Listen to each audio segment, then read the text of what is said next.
Hari ini kita coba yuk sama-sama untuk membahas soal TKA tahun 2025. Jadi soal TKA itu mostly teks ya, teman-teman. Nah, seperti yang kalian lihat di sini contohnya adalah sebuah teks dan di sini adalah soalnya. Nah, untuk tes TKA seperti biasa, seperti tes-tes yang lain, jadi kalian jangan baca teksnya dulu, oke? Yang kita harus fokusin adalah soalnya dulu.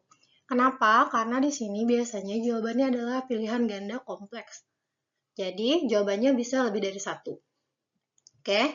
Jadi, mari kita bersama-sama untuk fokusin dulu apa sih yang diminta sama soal. Oke.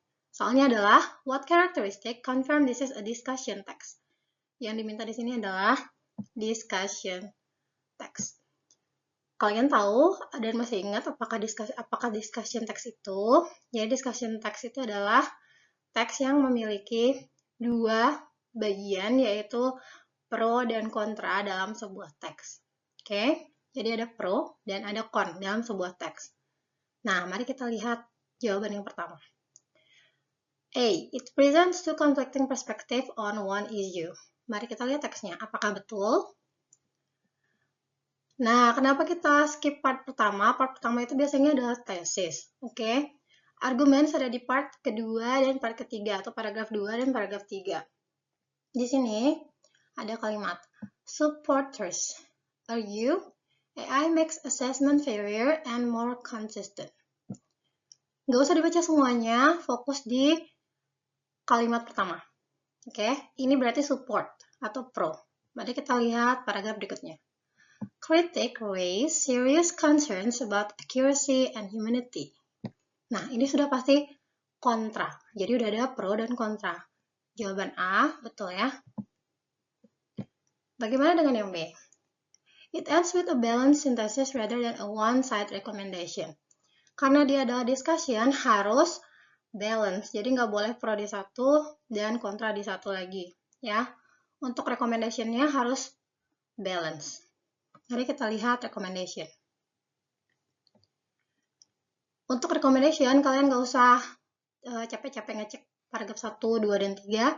Langsung aja ke paragraf terakhir, karena recommendation selalu ada di paragraf terakhir. AI offers great potential to improve assessment, but it cannot replace human judgment entirely. Nah, ini sudah pas ya, karena dia balance. Jadi jawaban B, betul. Mari kita cek C. It uses evidence to support every claim it makes.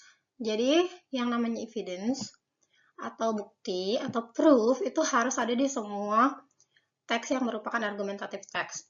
Entah itu hortatory, entah itu analytical, ataupun discussion. Jadi ini bisa untuk 3 teks ya. Ini terlalu umum, jadi salah. Bagaimana dengan yang D? It focus entirely on the negative impacts. Negatifnya doang, nggak ada positifnya. Sementara discussion harus dua-duanya. Berarti yang ini salah. Oke, terakhir kita punya E. It introduced a controversial topic at the beginning. Yang namanya teks discussion itu harus kontroversial. Kenapa? Supaya kalian bisa masukin dua pendapat ya. Dua argumen, pro dan kontra. Untuk yang namanya topik, biasanya ada di paragraf 1. Coba kalian cek aja paragraf 1. Nah, ini dia sudah memberikan sebuah topik yang sangat kontroversial, yaitu Artificial Intelligence atau AI.